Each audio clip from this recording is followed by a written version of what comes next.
स्वर्गसुख अनुभवायला काश्मीरच्या खोऱ्यात गेलेल्या पर्यटकांना बैसरणच्या व्हॅलीत मृत्यू गाठतो.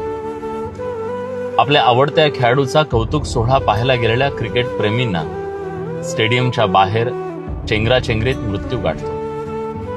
पोटासाठी घराबाहेर पडलेल्या माणसांना रेल्वे पटरीवर मृत्यू गाठतो.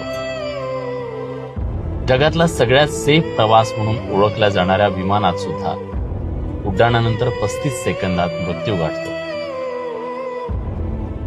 आणि कसलाच संबंध नाही.